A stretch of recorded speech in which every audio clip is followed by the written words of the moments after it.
Hi, I'm Jennifer Taylor, and this is the story of how being just a receptionist turned me into the person who revolutionized the entire tech industry. But more importantly, it's about how sometimes the biggest innovations come from the people everyone overlooks. For 3 years, I worked as a receptionist at Taylor Technologies, my father's software company. Not exactly the position you'd expect for the CEO's daughter with a computer science degree from MIT, but Dad had his reasons. "You need to learn humility, Jen," he'd said when I first asked for a development position. "Starting at the bottom builds character." What he really meant was that he didn't trust my capabilities. After all, I was the artistic one who spent college summers coding indie games instead of pursuing prestigious internships like my brother Michael.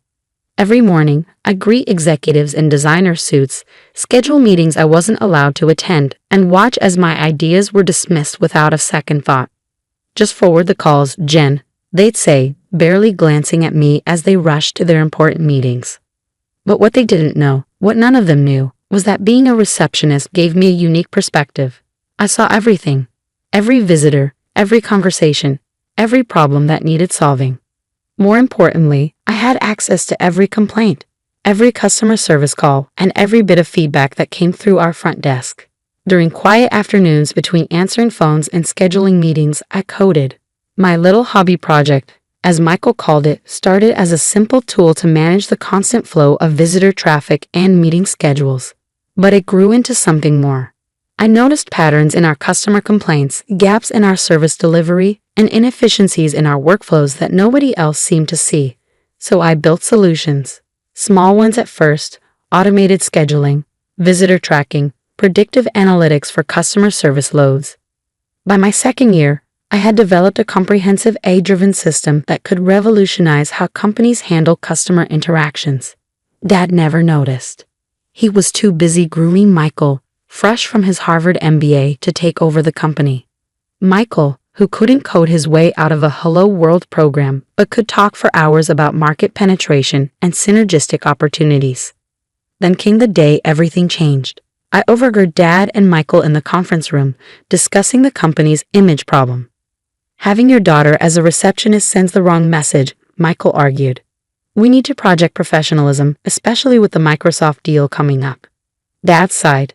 "You're right. It's time Jen found a real career path.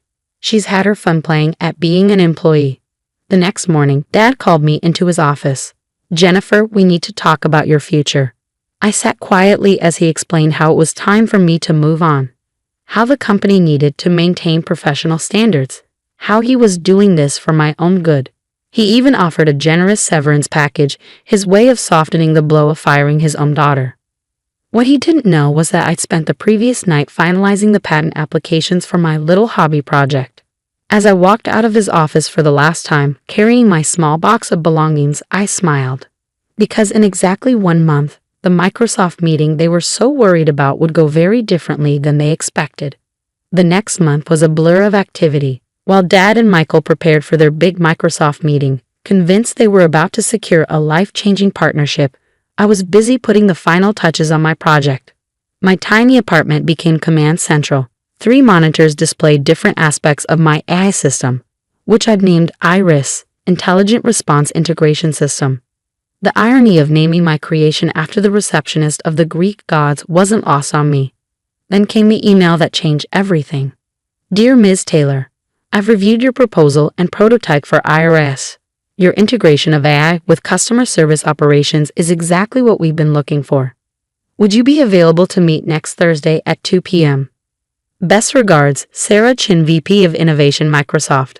I smiled, remembering how I'd submitted my project to Microsoft's innovation portal the day after Dad fired me. What Dad and Michael didn't know was that while they were pursuing Microsoft for a basic software integration deal, I had been quietly developing exactly what Microsoft had been searching for: a revolutionary AI system for customer service automation. The meeting with Sarah went better than I could have imagined. By the end, she wasn't just interested, she was enthusiastic. "This is incredible, Jennifer," she said, examining Iris's capabilities. "You've solved problems we've been struggling with for years. How long did it take your team to develop this?" "No team," I replied. "Just me, working between answering phones and scheduling meetings." Sarah's eyes widened.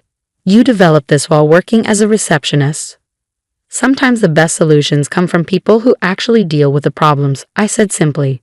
2 weeks later, I received another email from Sarah. This one made my heart race. Jennifer, our CEO would like to see IRS in action. We're planning to visit Taylor Technologies next Thursday for their partnership proposal. Would you be willing to do a demonstration that same day? The timing seems appropriate. Sarah. I grinned as I typed my response.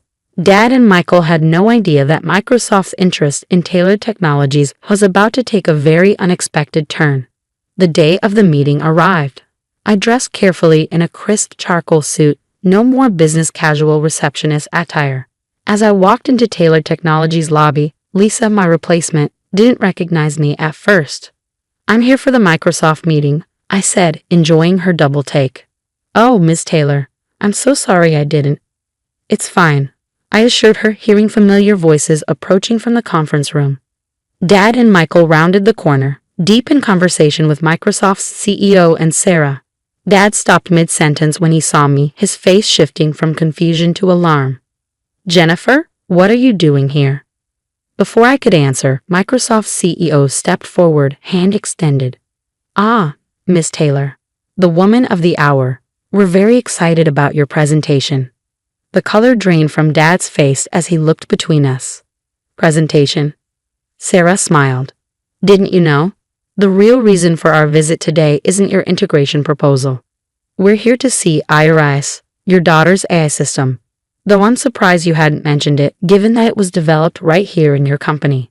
And that's when I opened my laptop, ready to show them exactly what just a receptionist could do. The conference room fell silent as I connected my laptop to the display screen. Michael shifted uncomfortably in his expensive chair while Dad sat frozen, his face a mask of confusion and growing concern. IRIS, I began, addressing the room, is an AI-driven system that revolutionizes how companies handle customer interactions. But rather than tell you about it, let me show you. I pulled up the live demo, displaying IRIS's sleek interface. For the past 3 years, while working as a receptionist, I observed how our company handled customer service, visitor management, and internal communications. I noticed patterns, inefficiencies, and opportunities that you can only see from the front lines. Microsoft's CEO leaned forward, clearly intrigued. Go on. I demonstrated how IRIS could predict customer needs based on historical data, automatically route inquiries to the right departments, and even anticipate potential issues before they became problems. Here's what IRIS did with just 3 months of Taylor Technologies' customer service data, I said, pulling up a graph. It identified patterns that helped reduce response times by 70% and increased customer satisfaction ratings by 85%. Impossible, Michael interrupted. Our customer service metrics are proprietary. You wouldn't have access to that data as a receptionist. I smiled. Actually, every customer call, complaint, and compliment came through the front desk. I didn't just have access to the data, I was the one collecting it. Sarah from Microsoft pulled out a tablet, showing her CEO something. These numbers align with our test results. We ran IRIS through our simulation environments last week. The performance was unprecedented. Dad finally found his voice. You developed this while answering phones. During lunch breaks, I replied, between meetings, while waiting for couriers. All those moments you thought I was just playing around on my computer. I paused, letting it sink in. It's amazing what you can accomplish when no one's paying attention to you. Microsoft's CEO stood up. Ms. Taylor, we've seen enough. We'd like to make you an offer. He slid a folder across the table. Inside was a contract that made my breath catch.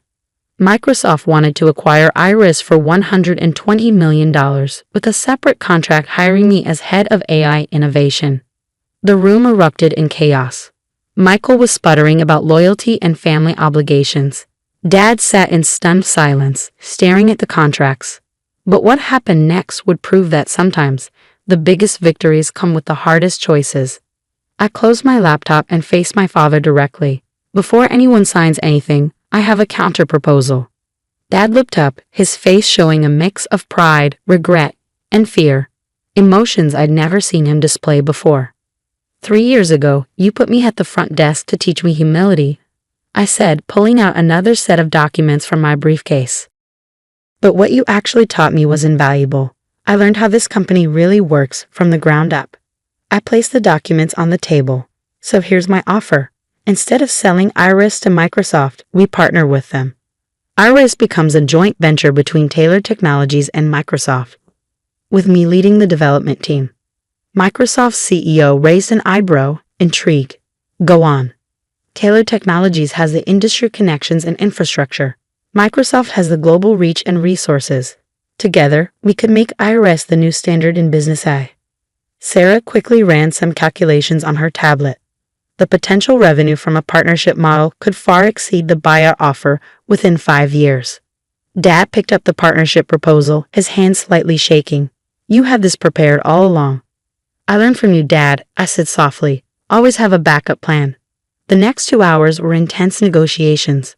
By the end, we had a deal. Iris would become a joint venture, with Taylor Technologies owning 40%, Microsoft 40%, and me retaining 20% plus the role of Chief Innovation Officer. As the Microsoft team left, promising to have their legal department finalize the details, Dad asked me to stay behind.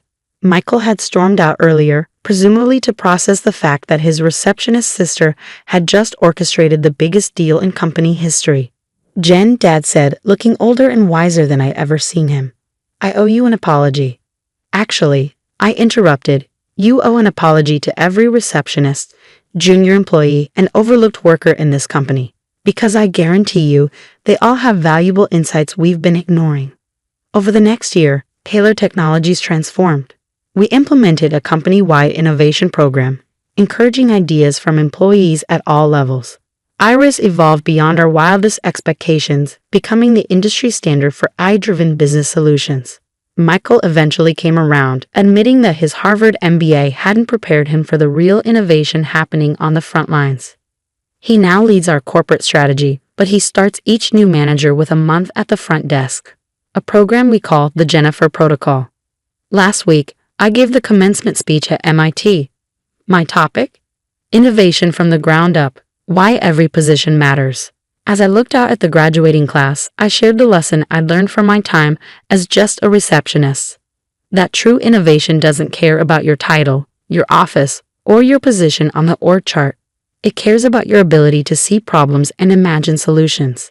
Dad attended the speech, sitting proudly in the front row. These days, he spends more time listening to his employees and less time making assumptions about their potential. The company's performance reflects this change. Our stock price has tripled, and our employee satisfaction ratings are at an all-time high. As for me, I still keep a photo of my old reception desk in my corner office. It reminds me that sometimes the best view of a company isn't from the top down, but from the ground up, and that the next revolutionary idea might come from the person answering your phones, if only you're willing to listen. After all, I'm living proof that you should never underestimate just a receptionist.